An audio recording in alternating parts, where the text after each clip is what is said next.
Em 2019, Rodrigo Duterte, presidente das Filipinas, manifestou a intenção de mudar o nome do país com a meta de eliminar o rastro espanhol deste importante arquipélago. Batizado em 1543 com o nome de Filipinas, em homenagem ao então príncipe e futuro rei da Espanha, Filipe II, as Ilhas das Filipinas pertenceram à colônia espanhola até 1898.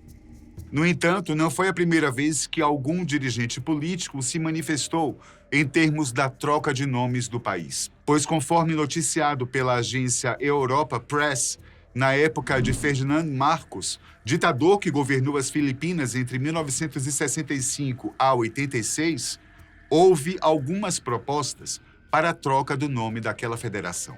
Rodrigo Duterte, que governou o país entre os anos de 2016 e 2022, mencionou a ideia de trocar o nome de Filipinas para Maharlika, um termo malaio que era usado nas referências às civilizações pré-hispânicas da ilha de Luzon, a maior do arquipélago. A atual Constituição prevê a possibilidade de mudar o nome depois de um referendo, mas até os dias atuais isso ainda não aconteceu. O fato é que, mesmo sendo incomum, um país pode sim mudar de nome. Existem alguns antecedentes que podem contribuir com esta motivação em termos de identidade de cada federação. Às vezes, isso ocorre por conflitos históricos, como no caso da antiga República Iugoslava, da Macedônia, que passou a ser chamada de Macedônia do Norte, depois de um acordo com a Grécia, além de outros casos que vamos apresentar a seguir. Ao considerarmos que as metrópoles, no passado, frequentemente optavam por batizar os territórios que colonizava, com nomes que não tinham nada a ver com a história da região. Chegamos em um outro exemplo importante vivido pelo país, Burkina Faso. A antiga colônia francesa, conhecida atualmente também pelo nome de Burkina, é um país africano que declarou sua independência em 1966. Porém, nesta época, a federação manteve seu antigo nome colonial, que fazia referência ao rio Volta, até que, em 1984, o governo de Alto Volta mudou o nome do país para Burkina Faso, cujo significado é Terra do Povo Incorruptível. Outro exemplo é o Sri Lanka, país insular situado no Oceano Índico, ao sul da Índia. A República Social Democrática do Sri Lanka tem origem no antigo Ceilão e conquistou sua independência do Reino Unido em 1948. Coberto por florestas e dono de uma área equivalente ao estado da Paraíba, esse país de 18,5 milhões de habitantes é marcado por conflitos étnico-políticos. Desde a ocupação portuguesa iniciada no século XVI, seguida da ocupação britânica, que aconteceu entre 1802 e 1948, o local era majoritariamente conhecido pelo nome Ceilão e só conseguiu mudar o nome para Sri Lanka no início da década de 70, após 24 anos de independência. O termo Lanka já havia sido dado à ilha antes da colonização, e o novo nome já era usado em movimentos nacionalistas da primeira metade do século XX, cujo significado é Ilha que Resplandece.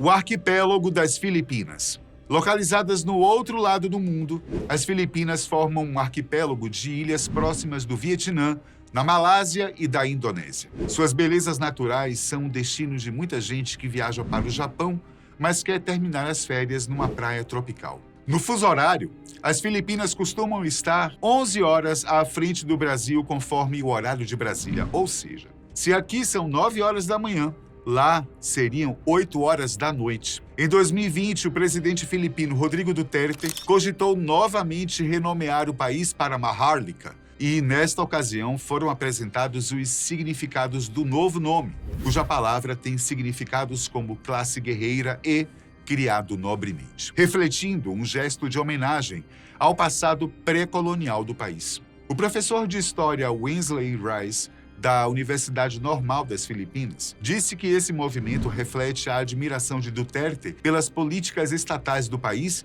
e sua aversão às intervenções ocidentais, principalmente dos Estados Unidos. Neste episódio, o presidente filipino defendeu o novo nome, explicando que o novo conceito representa serenidade e paz, em oposição ao nome exaltado pelos colonizadores do passado, vigente até os dias atuais. As Filipinas, de acordo com as pesquisas sobre o país, constituem um arquipélago de 7.107 ilhas, localizadas entre Malásia, Indonésia, Taiwan e China. Sua capital, Manila, uma cidade densamente povoada, situada na ilha de Luzon, uma das maiores ilhas, às margens de uma baía. Situada a sudeste da Ásia, a República das Filipinas possui uma área total de aproximadamente 300 mil quilômetros quadrados. É um pouco maior do que o estado de São Paulo. A população do país, por sua vez, alcança, em média, 93,6 milhões de habitantes. A maioria seguidores do cristianismo do ramo católico, sendo que uma importante minoria segue o islamismo. No entanto, a influência católica não foi capaz de romper com uma forte tradição do matriarcado naquele território. E os quase 100 milhões de habitantes falam, hoje, 171 línguas diferentes. Mesmo o inglês sendo um dos idiomas oficiais do país e o basquete, o esporte mais popular. A geografia e a história ajudam a entender as Filipinas. Um país formado por milhares de ilhas e florestas tropicais, entre a Ásia e a Oceania, só poderia ter uma população tão diversificada quanto sua fauna e flora. A diversidade da natureza e a disposição geográfica levaram a região a ser ocupada por centenas de grupos étnicos diferentes. E, segundo alguns antropólogos, sua localização também contribuiu para a difusão do cristianismo naquele território, no período das invasões coloniais. A influência da Espanha, em primeiro lugar, e dos Estados Unidos, posteriormente, deixou marcas definitivas na cultura e nos hábitos locais da população filipina. Tudo começou em 1521. Com a chegada do navegador português Fernão de Magalhães. De acordo com o portal Aventuras na História, a viagem que levou os europeus a descobrir as Filipinas fez parte da primeira circunnavegação ao planeta.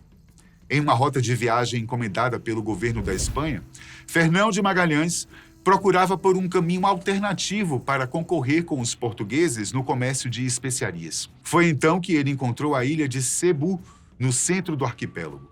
Nesta descoberta, o explorador converteu o chefe local, o Mambon, ao cristianismo, assim como um grupo de 800 nativos, e rumou para a ilha Mactan, onde morreu em 21 de abril durante uma batalha contra o rival do líder local, o Mambon, reconhecido pelo nome Lapu-Lapu. Nas viagens subsequentes, os espanhóis visitaram ilha a ilha e foram assumindo o controle da parte norte do arquipélago. No entanto, neste período, em uma pequena faixa ao sul, em especial a ilha de Mindanao e o arquipélago Sulu, já estavam ocupados por muçulmanos, que chegaram à região por volta de 1350 e nunca mais saíram de lá.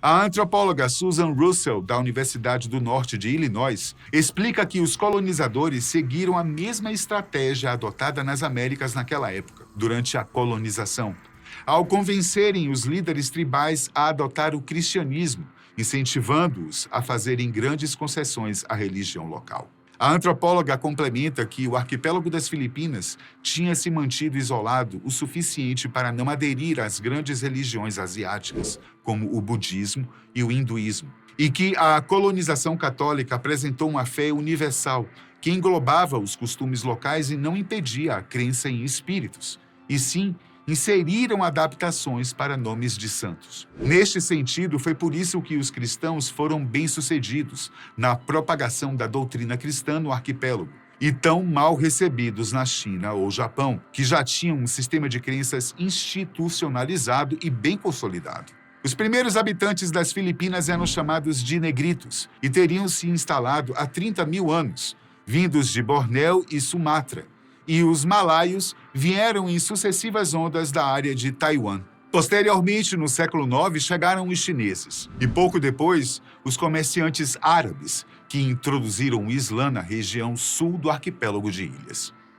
Os primeiros estudos antropológicos da região de ilhas e os arquipélagos da Eurásia e Oceania, através da escavação de fósseis e artefatos e contato direto com grupos étnicos da região, em diferentes períodos históricos, contribuíram para a afirmação de que a geração de humanos modernos ocuparam o Sudeste Asiático há 60 mil anos e o Leste Asiático há 40 mil anos. Sobre os primeiros habitantes chamados de negritos, nenhuma evidência sobreviveu aos dias atuais, que indicasse detalhes da antiga vida desta primeira população, como o seu modo de vida, suas colheitas, cultura, arquitetura. O historiador William Henry Scott observou que qualquer teoria que descrevia tais detalhes para o período deve ser considerada como hipóteses e, portanto, deve ser honestamente apresentada como tal.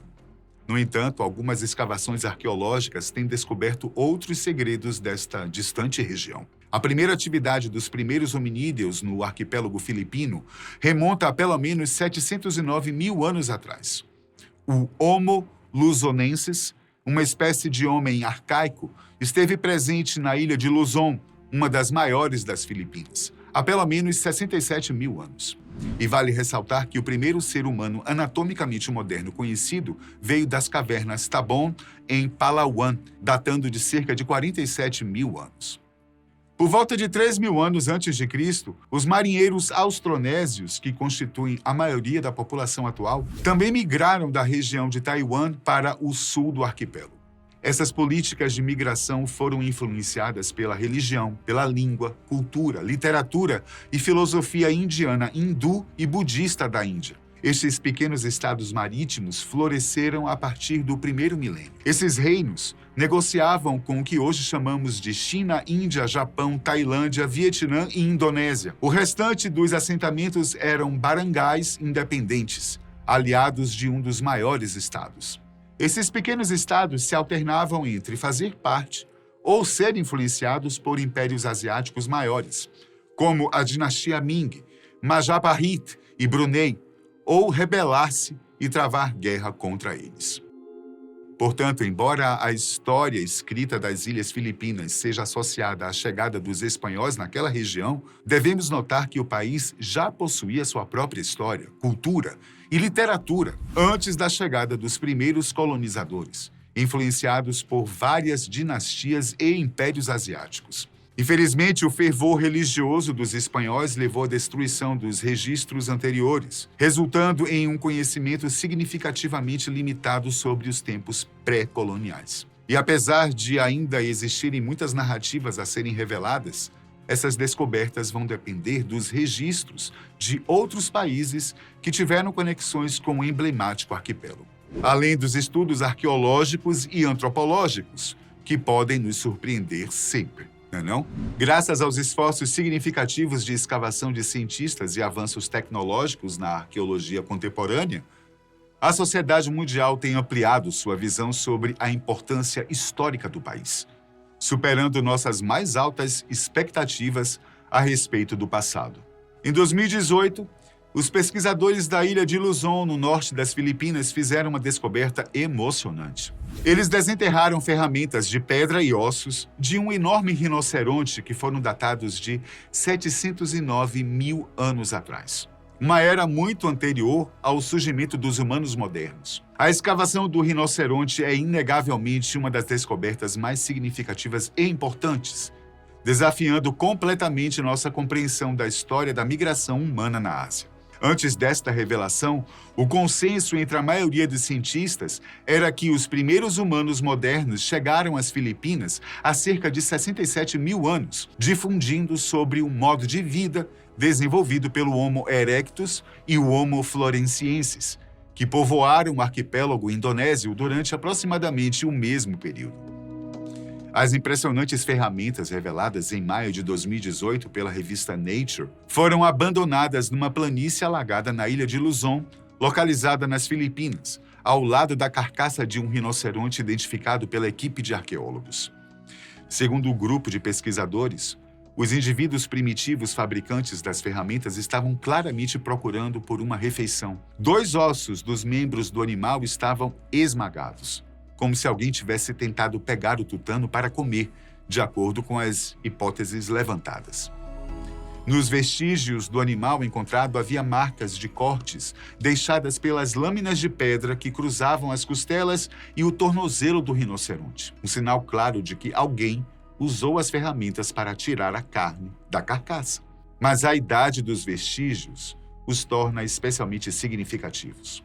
Os ossos entalhados têm provavelmente entre 631 mil e 777 mil anos, com a melhor estimativa dos pesquisadores, chegando em cerca de 709 mil anos de idade.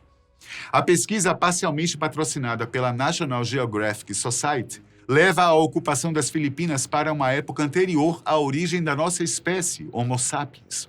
Até então, a evidência mais próxima de hominídeos nas Filipinas vinha da caverna de Callao, em Luzon, atestada pelo fóssil de um pé, datado com 67 mil anos de idade.